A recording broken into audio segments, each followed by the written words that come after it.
You can tell when something's wrong by the way time slows down around a smile. That's how it felt the morning my son Ryan invited me to coffee after 2 years of silence. Not the angry kind of silence, the strategic kind, the kind people use when they're planning something. I hadn't heard his voice since the week he tried to take control of the family firm. And now, suddenly, he wanted peace over lattes? That's when I knew something was off. And it wasn't the coffee. Luis's cafe sat on the corner of Pine and 11th, a place where people came to hide from the noise of the world, not stir it up. I'd been coming here for years. It had a slow charm, all worn wood and quiet jazz, and the kind of baristas who learned your name without turning it into small talk. It was safe, or had been. When I walked in, Ryan was already at a table in the back. He stood the moment he saw me, arms wide, smile even wider. He wore a tailored navy jacket he couldn't afford without borrowing something from someone, probably me at some point.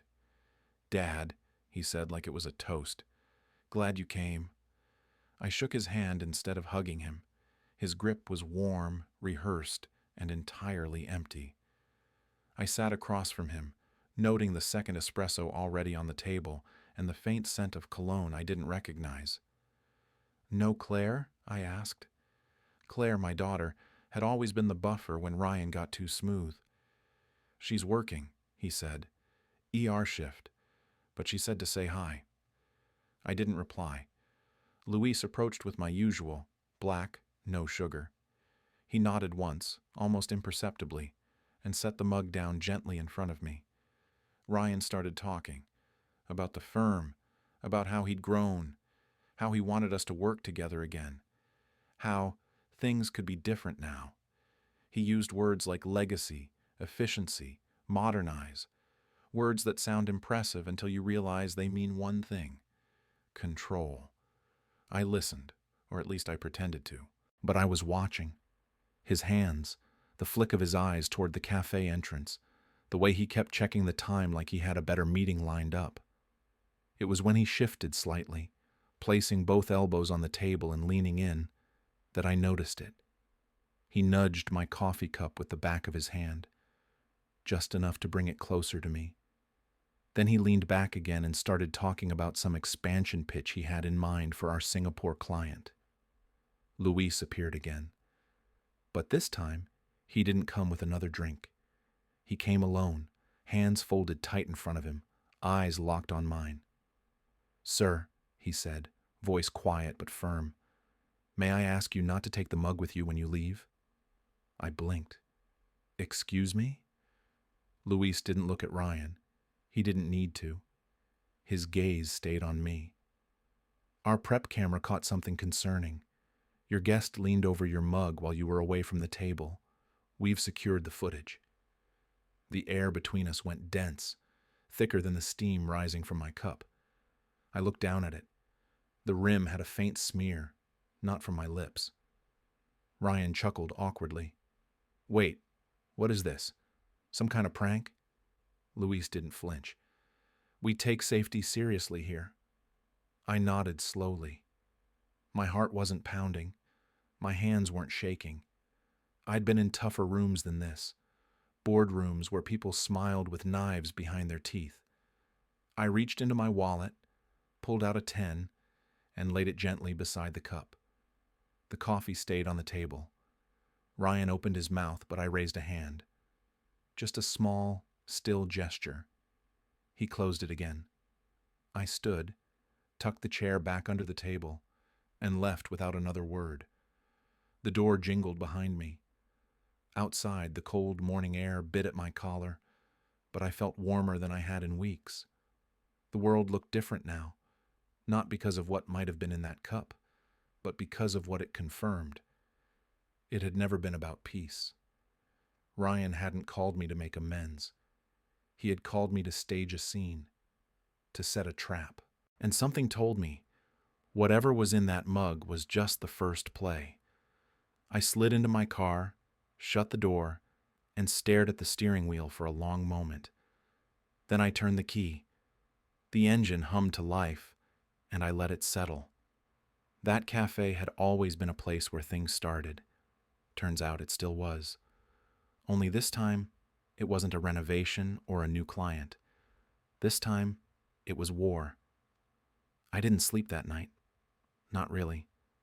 I just lay in bed, listening to the house breathe, old wood creaking in the cold, the soft tick of the grandfather clock downstairs, the fridge humming to itself like it was working through secrets. Every sound felt louder. Every shadow stretched longer than it should. That mug. Luis's voice played over and over in my head. Your guest leaned over your mug. We've secured the footage. It had taken me less than 20 minutes to drive home, but I swear it felt like a full hour. The silence in the car was suffocating. No radio, no phone calls, just the slow realization that my own son might have tried to poison me, or drug me, or humiliate me in some way I hadn't figured out yet. And maybe worst of all, I didn't feel surprised. There's a particular kind of ache that comes from being too used to betrayal. The kind where you stop asking, why would he do this? And start wondering, how long has he been planning it? The next morning, I pulled a thick folder from the bottom drawer of my desk. The label, handwritten in permanent marker years ago, simply read, Conduct. It wasn't the first time I'd prepared for something like this. After my brother tried to take a controlling stake in the firm back in '94, I started keeping notes, incident logs, voicemails, legal precedents, contingency plans, all of it. Inside the folder was a draft, unfinished, unsigned, giving Ryan partial authority over the family trust, something I'd been revising last fall, back when I thought maybe, just maybe, he was starting to grow up. I stared at it for a long while. The wording was precise, the phrasing careful. If I had signed it and filed it, Ryan would have had full power of attorney over certain holdings by the end of the fiscal year. He could have transferred shares, moved assets, liquidated things that took me a lifetime to build. My hands didn't shake when I tore it in half, then in quarters, then in strips so thin they looked like confetti. That's when my phone buzzed. 2 texts, one from Claire, one from Ryan. Claire's came first.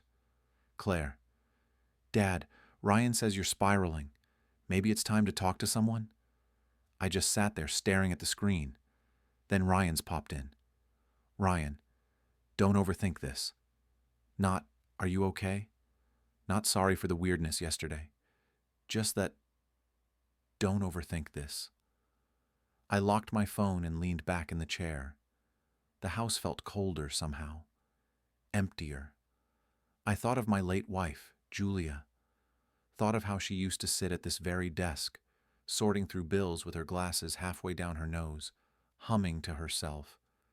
She was the only one who could call Ryan on his bullshit and make him listen. She was also the only person who ever truly scared Lydia into silence. Now they were both circling like vultures. Claire's message echoed louder than Ryan's. I trusted Claire. I always had. She was sharp, steady, deeply rooted in reason. But the fact that she was texting me that I might be spiraling, that's when it hit me. This wasn't just about Ryan anymore. Someone had been whispering in her ear. Maybe it's time to talk to someone. That didn't sound like Claire. It sounded like a suggestion planted and rehearsed. A hairline crack, subtle, almost invisible, but growing. And cracks like that, they don't close. They spread. I got up from my chair, walked into the kitchen, poured myself a glass of water, and stared out the window. The backyard looked the same. Maple leaves turning early. The old swing I still hadn't taken down. Nothing had changed. And yet, everything had. By the time I'd returned to my desk, I'd already begun drafting an email to Priya Desai, our family's trust attorney. I didn't ask for a meeting. I told her I needed one. Subject line, Request: immediate review of internal safeguards. Brief, formal, unmistakable. I didn't mention Ryan. Not yet. But the subtext was there, and if I knew Priya, she'd read between the lines. The next 3 hours, I went through every document I had in the fire safe.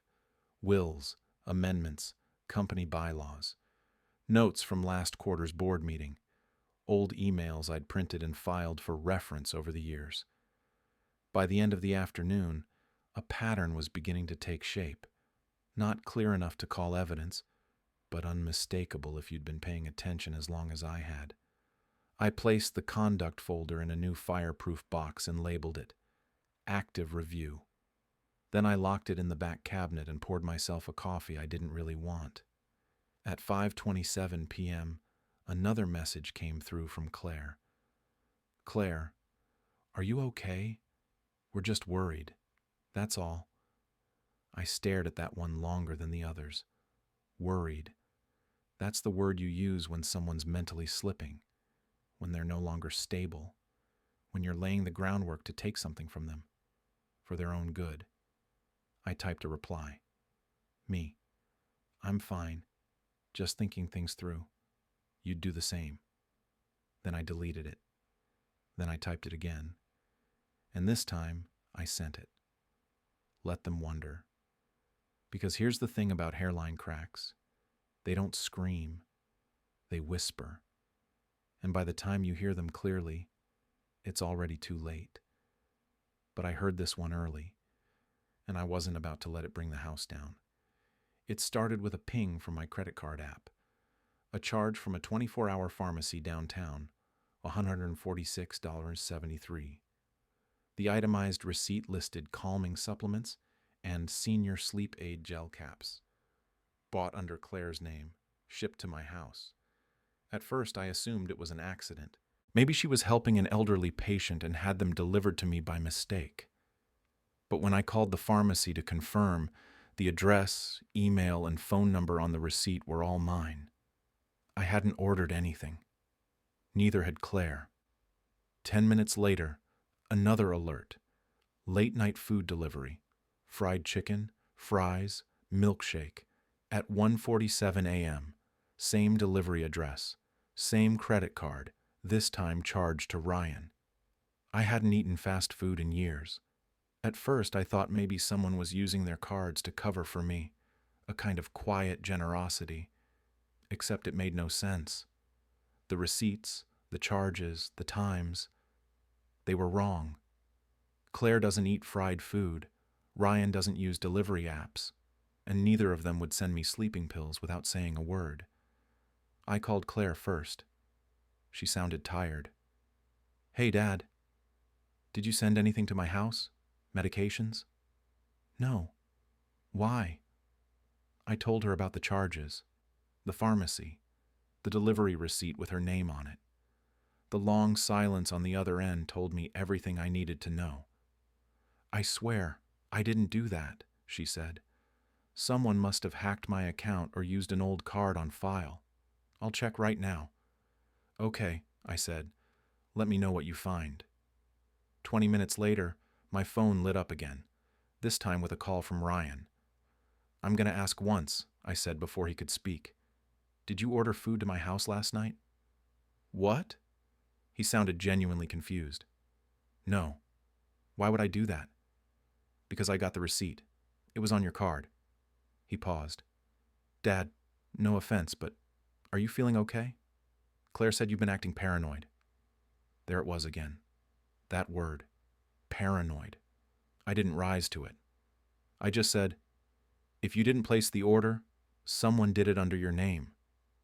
Maybe it was fraud. I'll check. He hung up. That was the moment I felt the sting. Not the kind you get when your kids screw up, but the kind you get when you start questioning if you've misjudged something deeper. A rot in the structure, not the surface. The timestamps didn't lie.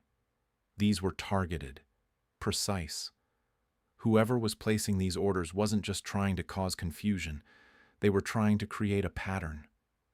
I sat down and opened my laptop, pulled up every bank and email alert I'd saved in the last 6 months, sorted by time, sender, delivery address, and sure enough, there were others.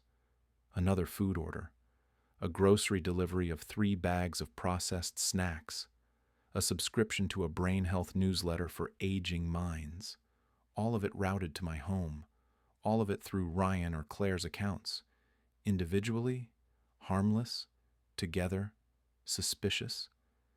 I opened a spreadsheet and started logging the data. I'm not a paranoid man. I'm a builder. I know how to test load-bearing beams.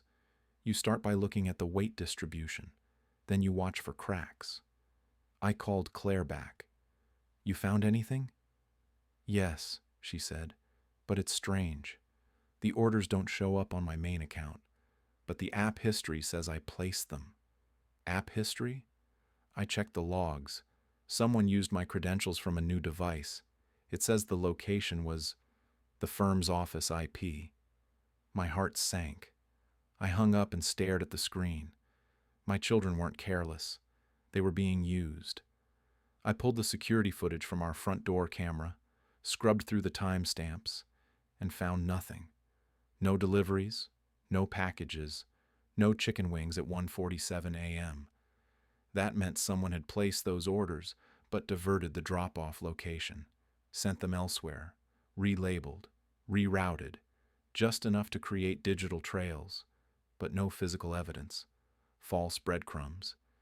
It was a quiet kind of framing, subtle, meant to create a record that made me look confused, disoriented, maybe even mentally unfit.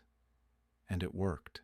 Because for a brief gut punch moment, I actually wondered, what if I'm wrong? What if I was the one misremembering things? What if I had ordered something, forgot, then blamed the kids? What if I was spiraling? That was the real weapon, wasn't it? Not the charges or the food or the pills.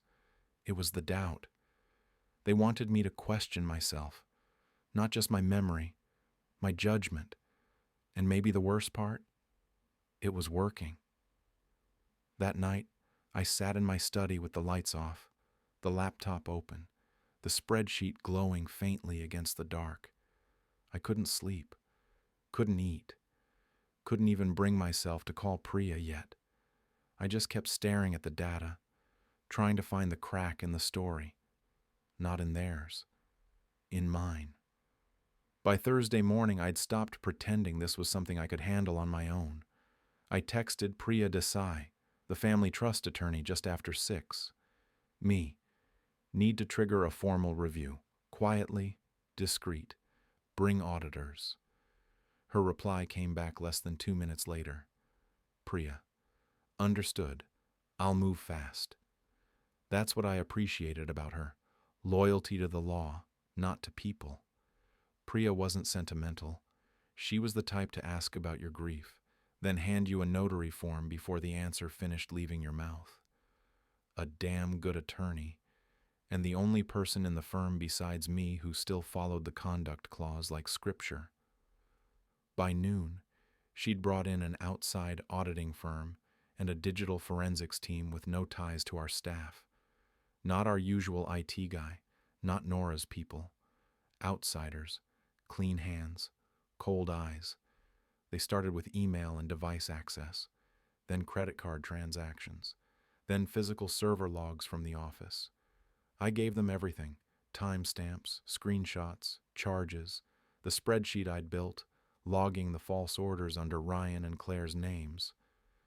You understand, Priya said. This will raise red flags internally. I'm counting on it, I said. She didn't press. 3 hours later, the forensic team found their first breach. 2 SIM swap attacks linked to Claire's old phone account and Ryan's backup email. Whoever had done it rerouted text verifications to burner devices, just long enough to reset passwords and place orders that would later show up on their records. Digital fingerprints, manufactured disorder. Then they traced one of the night deliveries, the chicken and fries, to a rented commercial drop unit in a low-rise building off Ventura. The order had been placed under Ryan's name. The recipient was listed as W. Cole, Senior, me. But the delivery never came here. Instead, it was scanned at the Ventura box, then relabeled to my home address and marked undeliverable. A dead drop, followed by a ghost trail. I sat back in the conference room chair and let the word intentional settle like a weight in my chest. This wasn't just about confusing me or fabricating a narrative. This was structured. Someone was building a paper trail that implied cognitive decline, confusion, impulsivity. They weren't trying to embarrass me. They were setting up an intervention. That's when the auditors brought in the kicker. Nearly a dozen transactions, all run through office systems, IP addresses traced to the firm, were authorized with staff logins from the PR contractor, not direct employees, a contract group hired during a recent rebrand initiative. But every payment, every transfer, every spoofed delivery passed through one person's sign-off queue, Nora Patel, our CFO. Nora, who had once warned me the firm's image was drifting into legacy mode. Nora, who had always wanted to streamline family entanglements. I leaned forward. "Pull her expense reports," I said. They did.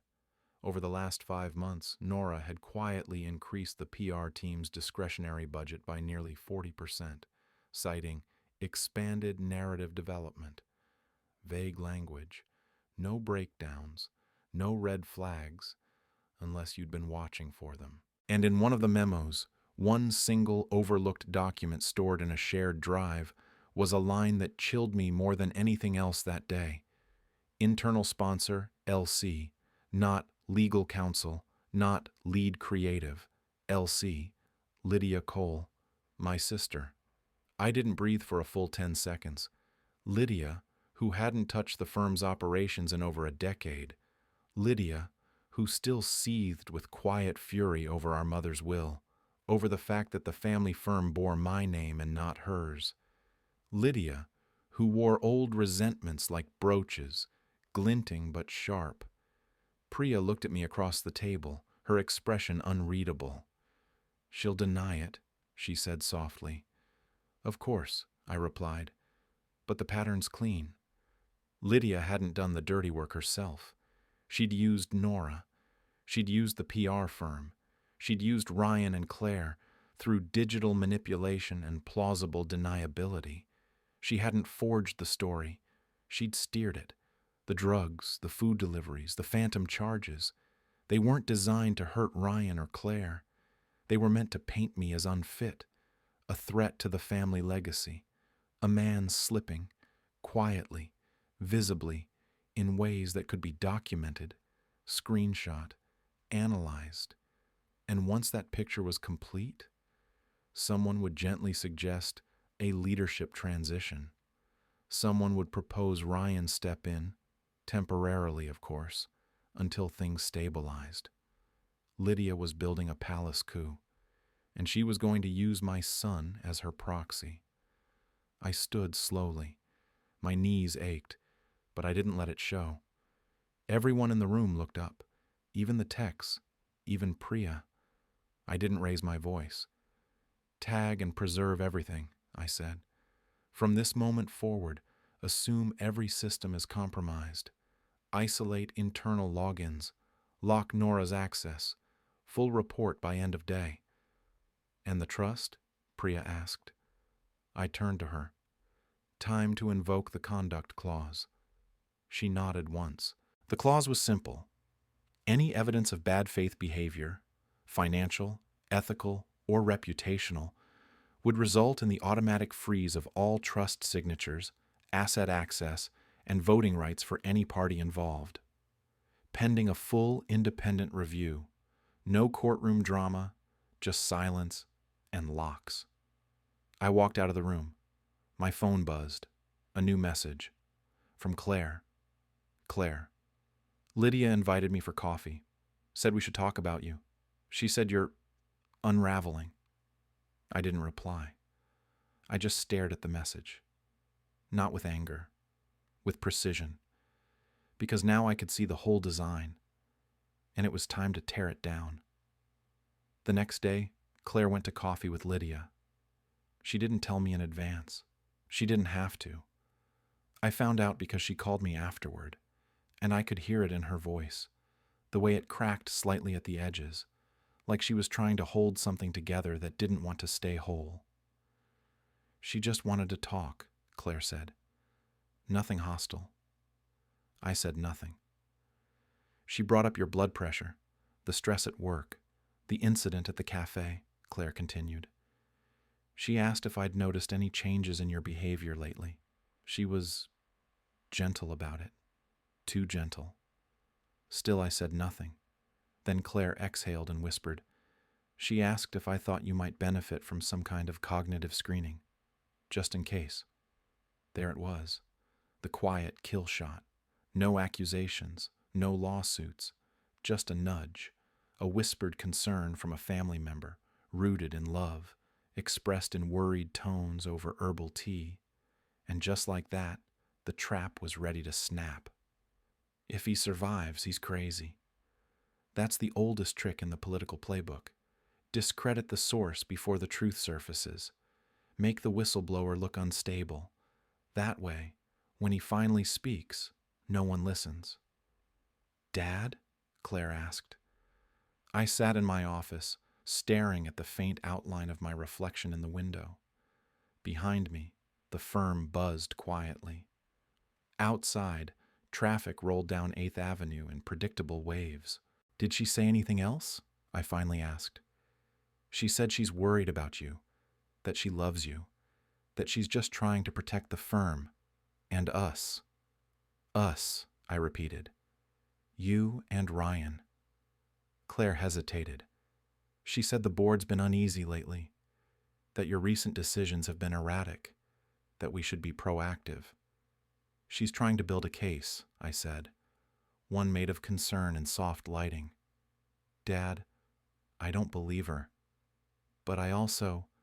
Claire stopped, her voice catching. I need to be honest. Part of me wondered, just for a moment, because the food orders, the charges, the late-night deliveries, they were real, and when you didn't seem alarmed by them, I got scared. That hit harder than I expected, not because it hurt, but because I understood it. Claire, I said, voice low, I want you to listen very carefully to me. What's happening isn't an accident. It's not bad memory. It's not aging. It's orchestrated. I know that now, she said. Priya explained everything. My eyes closed briefly. So Priya had brought her in. Good. But Dad, she added, Ryan doesn't know yet, and he's starting to spiral. Spiral how?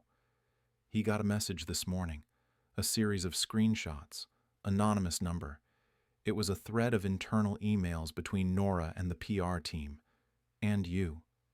I sat up straighter. Me? They're faked, obviously. Edited to show that you're planning to cut us out of the trust entirely. That you've been moving funds offshore. Ryan thinks you're hiding assets to protect them from us. I let the silence stretch until it snapped. He actually believes that? Claire didn't answer right away. You have to understand, Dad, she said. Lydia's been whispering in his ear for months. She's been painting a picture of you. Paranoid, stubborn, unfit. And now these screenshots?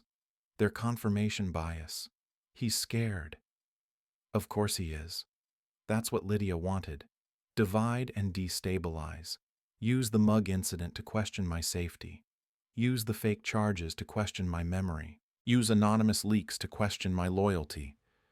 And once Ryan and Claire start doubting me, the throne's already half empty. They think they're protecting the company, Claire said. They think they're saving you from yourself. I leaned back, eyes drifting to the ceiling. I could still hear Lydia's voice from childhood, sharp as a ruler edge, always laced with that poisonous mix of charm and bitterness. You always get the keys, Will, she once told me. One day I'll take them when you're too old to notice. She wasn't taking them. Not now. Not ever. Claire, I said, I need you to do something. Anything. Stay close to Ryan. Watch what Lydia feeds him. Don't confront her. Don't accuse her. Just collect. Collect what? Anything. Notes, messages, meeting invites, calendar changes. If she's building a transition plan, there will be footprints. Claire was quiet. Then, and if she isn't just trying to push you out? What if she's trying to provoke something worse? A public scene? An incident? That's why I've stayed quiet, I said. She understood. After we hung up, I reviewed the firm's internal logs myself. Backdoor accesses, ghost logins routed through VPNs. The external team Priya brought in had already flagged several anomalies, all tied to Nora's department. And then I found it. A folder buried under innocuous labeling, Q3 narrative assets. Inside were drafts, press releases, stakeholder memos, slide decks, all discussing an upcoming strategic leadership realignment. All dated 6 weeks ago. 6 weeks. That was before the café, before the meds, before the food deliveries. Which meant this wasn't a reaction to concern. It was the plan all along. They weren't waiting for me to fall apart. They were manufacturing the fall. And here's the genius of it. If I pushed back too hard, I'd look defensive. If I didn't push at all, I'd be erased quietly. Either way, Lydia won, unless I changed the rules. Unless I froze the board's power before they had a chance to wield it. And that meant triggering the clause publicly, which meant one final step. I had to make sure the board chair, Klein, saw everything. But not from me, from the data itself. Facts, timestamps, footprints. No narrative, just numbers. The one language no liar can corrupt. The hardest part wasn't gathering the proof. It was holding it, sitting on it, watching Lydia's web tighten, knowing every passing hour gave her narrative more traction. Every quiet meeting, every whispered conversation in the hallway, every raised eyebrow when I entered a room, it all fed the illusion that I was slipping, that I was the last to know I'd lost control. But I knew better. I wasn't the one unraveling. They were. And it was time to show the board exactly how much. Priya moved fast. She always did. We scheduled a secure meeting with Chair Klein, a man who valued two things above all else: clarity and containment. He didn't care who got thrown under the bus, as long as the wheels kept moving. Klein had been with the firm since my father's time. He'd seen every kind of crisis, economic, legal, personal, and survived them all by keeping blood off the boardroom carpet. The morning we met, I brought nothing but a USB drive and Priya's silent, steady presence. No accusations, no theatrics, just data. We sat across from Klein in the boardroom, the blinds pulled halfway down to block the morning sun. He didn't offer coffee. That wasn't his style. Priya slid the drive across the table. No speculation, she said. No narrative, just logs, timestamps, financials, access records, metadata from third-party forensics. Klein plugged it in. His eyes didn't flicker as he opened the folder labeled Executive Conduct, Internal Review. He scrolled, quiet, measured, cold. We didn't interrupt. He clicked through access logs showing midnight transactions signed from Nora's CFO credentials. He viewed calendar entries tied to PR memos, naming Lydia as the internal sponsor. He read the fabricated receipts and rerouted deliveries intended to smear my mental state. Then he got to the cafe footage. Just the stills. 5 frames. Ryan leaning over my mug.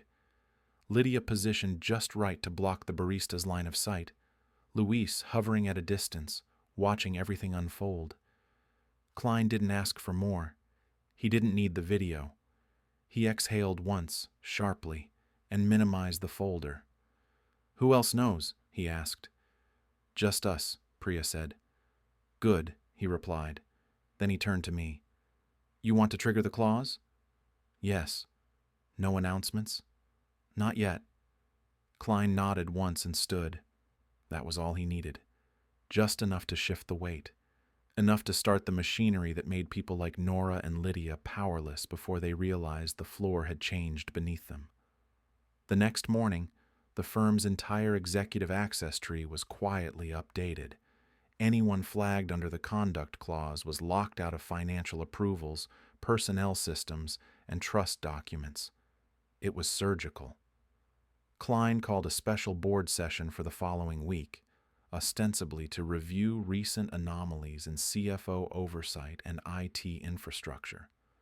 The real agenda was much simpler: expose the network that tried to remove me under the guise of concern. I sent no emails, made no calls. I let the system do the talking. The clause was clear. Any sign of bad faith behavior resulted in immediate suspension of trust authority until a full independent review concluded. Lydia and Nora's names were now sealed inside that clause like insects in amber.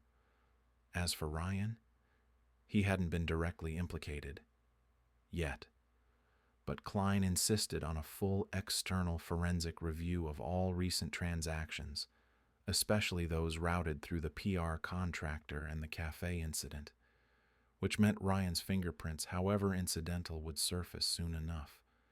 Still, I knew better than to confront him head on. So I texted both of my children the night before the session. Me.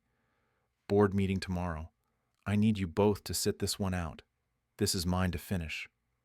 Claire replied within minutes. Claire. Understood. Do you want me there after? Me. Yes. Ryan never responded, but I knew he'd read it, and more importantly, I knew Lydia would read it too. That was the point. The meeting itself wasn't a trial. It was a reckoning. Priya prepped the data display. No names, just dates, locations, approvals, money flows. The board didn't need faces. They'd see the truth in the patterns. They always did. Because power doesn't care about motive. It only cares about exposure. And that's exactly what I was about to give them. The meeting began with silence. Chair Klein didn't bother with small talk. He simply dimmed the boardroom lights, nodded to Priya, and sat back. On the screen was a spreadsheet. White rows, black text, no names. Just timestamps, IP addresses, transaction types, internal system signatures. No one spoke as Priya began her presentation. Everything you're about to see, she said, has been independently verified by 2 forensic teams, one digital, one financial. This isn't speculation, it's architecture, the scaffolding of a deliberate campaign. She clicked to the next slide. 2 identical purchase orders, one from Claire's Amazon account for calming meds, another from Ryan's Grubhub linked to an overnight delivery, both to my address. Both never arrived. Both were logged through firm IPs at 2:12 a.m., 12 minutes apart. The metadata tied the sign-offs to a shared admin account owned by our PR contractor. Another click. A single document. Nora Patel's approval log. 12 flagged transactions routed through her system, buried among routine operations. Unusual, but not impossible, unless you looked closer. Each of those transactions authorized one layer of the story: over-the-counter meds under Claire's name, late-night orders under Ryan's, psychological profiling newsletter subscriptions, all targeted to my address. Then came the footage. Luis delivered it quietly, respectfully, 2 days prior. He hadn't shared it with anyone else. He said, "I just want the truth clear, sir. That's all." It came with no audio, just 5 static camera angles from the prep counter. On screen now. Frame 1. Ryan laughing, reaching across the table. Frame 2. I turned to acknowledge Luis, my hand off the mug. Ryan's hand still hovering near it. Frame 3. Lydia, just behind him, stepping closer to block the barista's view. Casual, but too precisely timed. Frame 4. A swap. The mug nudged slightly, then turned. Frame 5. Luis returning, pausing as he catches the movement. No poison, no powder, no smoking gun. But the intent was visible. That was all the board needed. Klein turned to me. You want to add anything? I shook my head. Let the facts speak. He looked around the table. Then here's what we have. He clicked one last slide. This time not data, but text. The clause.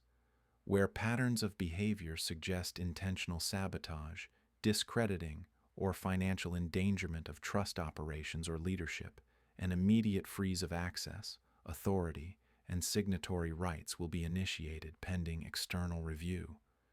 Then he read aloud the conclusion. Based on the forensic findings, the following recommendations are in effect immediately. He raised a hand. A pause. Weighty. Final. Ryan Cole. Recused from all executive decisions.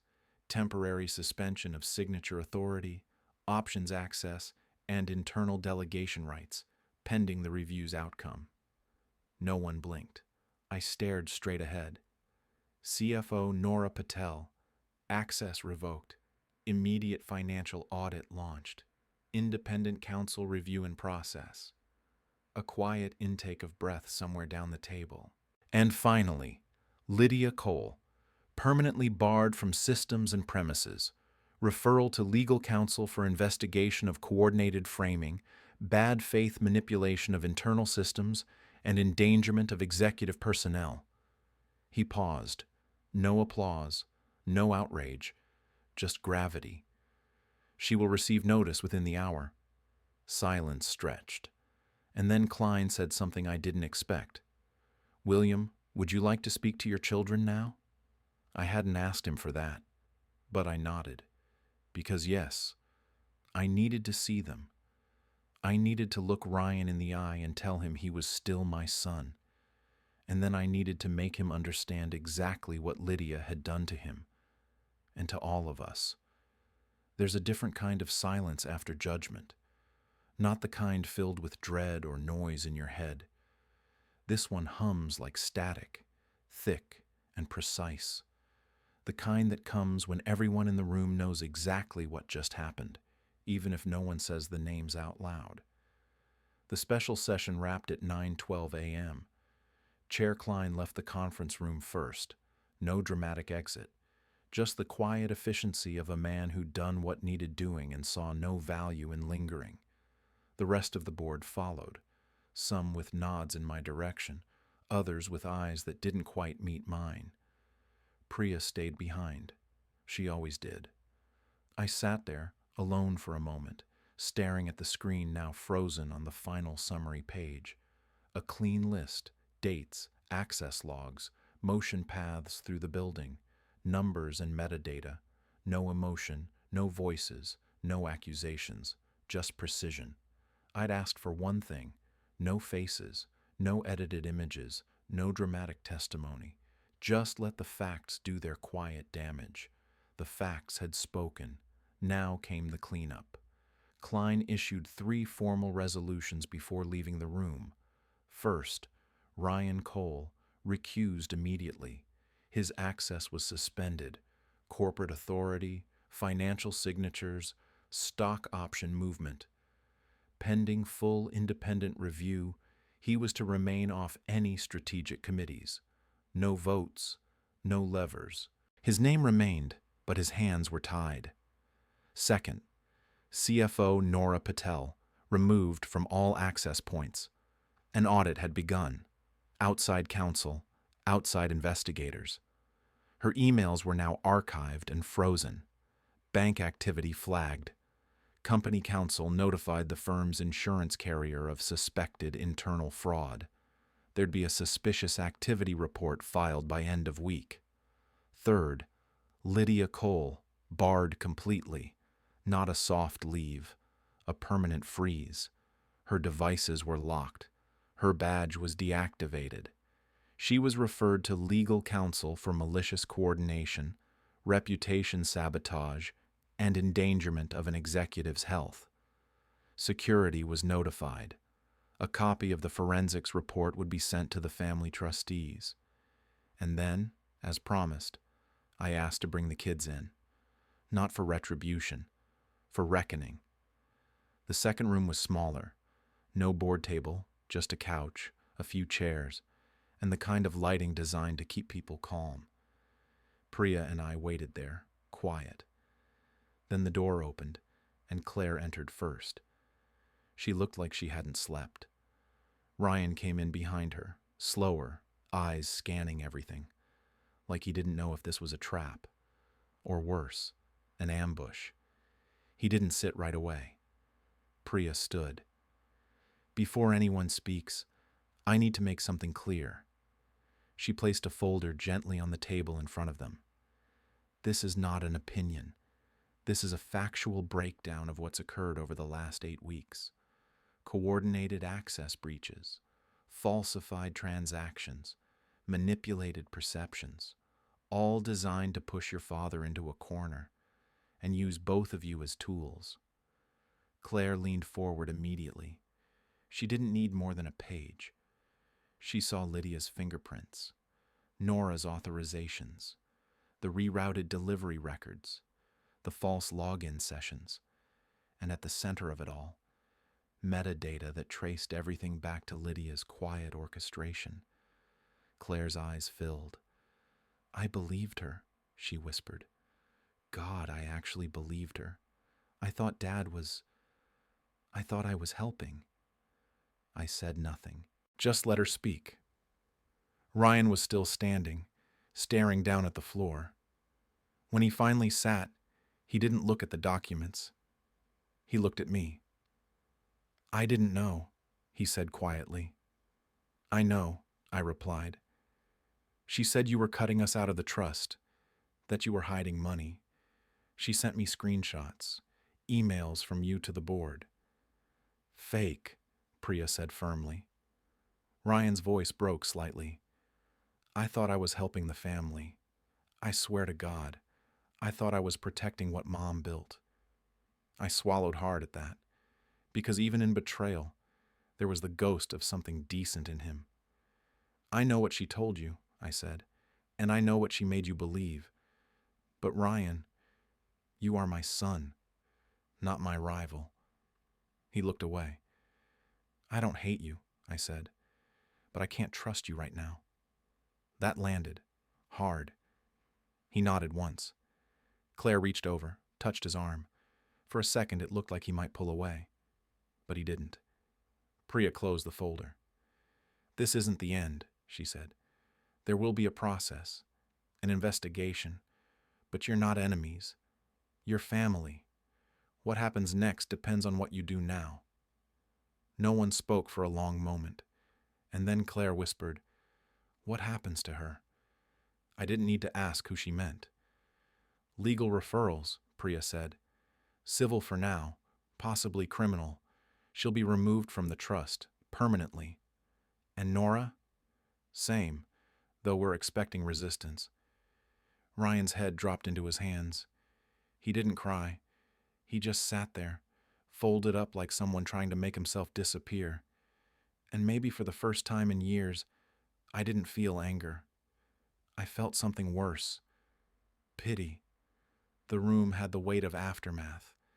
That particular stillness when the shouting never comes, because everything that needed saying had already been buried beneath spreadsheets, logins, and betrayed assumptions. Claire sat across from me, hands clenched in her lap, her eyes puffy from silent crying.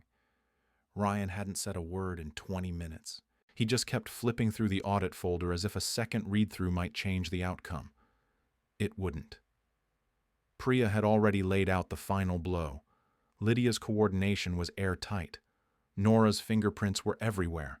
And worse, the digital forensic team had uncovered not just fabrication, but deliberate manipulation using VPNs and emulators to mask IP addresses, all rerouted through firm infrastructure. Tech Lydia couldn't possibly navigate herself, which meant Nora hadn't just followed orders. She'd built the machinery, and Ryan and Claire, they'd been pawns.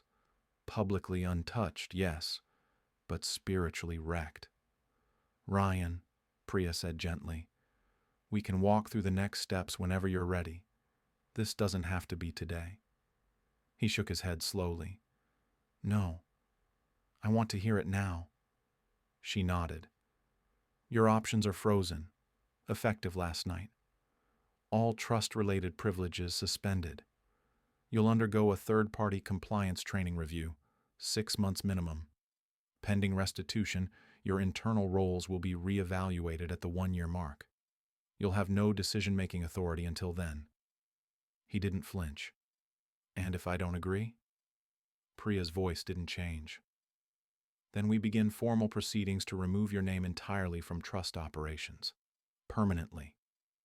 Ryan nodded, almost as if relieved. I'll do it. Claire looked at him, then at me. I'll help him, she said quietly. I'll make sure it gets done. That was Claire. Always the bridge, even when the water beneath it had been poisoned. I reached into my coat pocket and pulled out a single folded sheet. Handwritten. Not official. Not notarized. Just mine. I slid it across the table. Ryan didn't touch it at first. Then he opened it. It was a letter, dated 3 years earlier. One I'd written but never mailed. A proposal to transfer 35% voting authority of the firm to Ryan over a 10-year staggered vest. Full succession, conditional only on his continued ethical and operational fitness. You were always the future, I said, until you stopped acting like one. His jaw clenched. I could see his throat move when he swallowed. I didn't know what she was doing, he whispered. I just thought she finally believed in me. Someone finally did. That hurt. Not because it was true, but because it was almost true. I believed in you, Ryan, I said. I built a damn empire with your name in mind. I kept your mother's shares in escrow just to give you something of hers to build from. He looked at me now.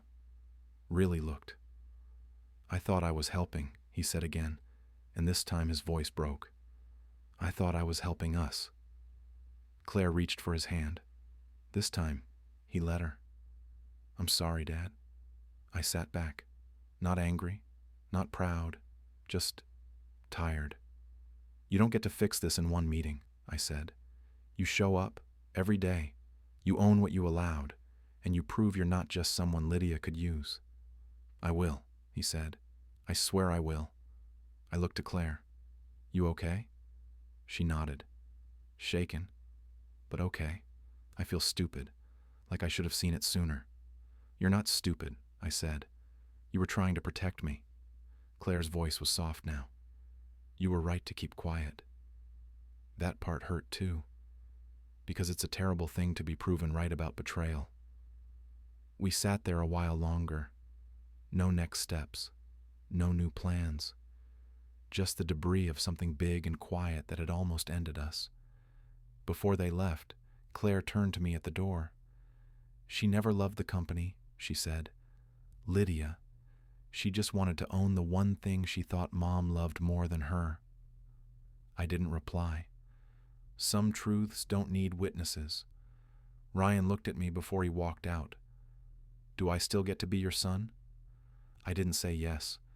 I just pulled him into a hug. Not long, not easy, but enough. By Friday morning, everything had changed, and yet the firm still looked the same. Same polished lobby floors, same soft ping of the elevator arriving at the executive suite, same receptionist smiling, unaware the foundation had shifted beneath her. That was the strange part. When empires fall, it's rarely with thunder. More often, it's paper. Silence. A cold document slid across a table. A badge that doesn't scan. A login that suddenly fails. That morning, I watched from the corner of the security office as Lydia Cole approached the revolving doors. She was wearing a navy wool coat and an expression of forced calm. She didn't know yet. The front desk staff did. Her badge hit red. She froze. A second attempt. Another red light. Security approached, kind but firm. A folded envelope waited on the counter. Her name handwritten in ink she would recognize as mine. She didn't scream. She didn't argue. She just stood there a moment too long, then turned and walked out into the city. Later that afternoon, HR and legal made the internal announcement. Lydia Cole, removed from all committees, advisory roles, and trust administration. Permanently barred from system access. A restitution demand had been filed, citing endangerment of executive health, fiduciary breach, and coordination of malicious internal activity. The Trust's Oversight Committee had been notified of the violations. Her name would not be included in future trust documents. A civil referral had already been sent to counsel. A criminal one was being prepared. Her keys didn't jingle anymore. They didn't exist. As for Nora Patel, she went quiet the second the word audit hit her inbox. She didn't show up to the office that day. The finance team, with Priya's authorization, initiated a complete review of 5 years' worth of discretionary spending. Every memo, every invoice routed through Nora's department went under a microscope. Several bank accounts tied to shell vendor names had already been flagged. The firm filed a suspicious activity report. The local DA was briefed. The state AG's office was sent a sealed package by Friday evening. Her leave was announced as administrative, but those of us on the inside knew better. She wasn't coming back. Her biggest mistake wasn't greed. It was arrogance. She thought no one would question a steady hand. She forgot that steady hands can strangle too. Then came Ryan. I'd already said what I needed to say to him in that small, quiet room, but the board needed more. Klein laid out the terms in writing. 1-year probation, full restitution of any charges made under his name, whether placed by him or not. 0 authority, no signatures, no options. He would remain on the payroll, barely. But he was cut off from every lever of power. There was, however, a path back, but only if an independent report cleared him of direct knowledge or intent. It was mercy, barely, and he knew it. He didn't fight. He signed the agreement in silence, and when he did, he looked at me, not like a child pleading for forgiveness, but like a man who understood the weight of a second chance. Claire stood beside him. She'd never been formally implicated. Her hands were clean. But I saw the guilt she carried, the self-reproach. She offered no defense, only vigilance, the kind that comes from someone who almost lost something that mattered. That night I returned home, set down my briefcase, and poured a cup of coffee. French press. Rich. Bitter. Honest. I walked to the porch and sat by the photo of Julia, the same one that had stood on this table for years, even after the wood had begun to fade from too many sunrises. I raised the cup slightly. "To you," I said. Then I opened my laptop and began drafting a letter to the foundation trustees. Options revised, succession protocols amended, heirs protected under Clause 4A, Lydia Cole removed, CFO oversight escalated to external counsel, family appointments subject to third-party review. I typed each line slowly. No rush. Every keystroke was a seal over what had almost happened, and what would never happen again. I stared out over the porch. The street was quiet. Autumn air, wind brushing against the oak. For the first time in weeks, I didn't feel the creeping fear that something was unraveling just beyond my reach. It was over. But more than that, it had been stopped. Because I hadn't shouted. I hadn't panicked. I hadn't lunged. I had gotten quiet. And in the end, quiet cut deeper.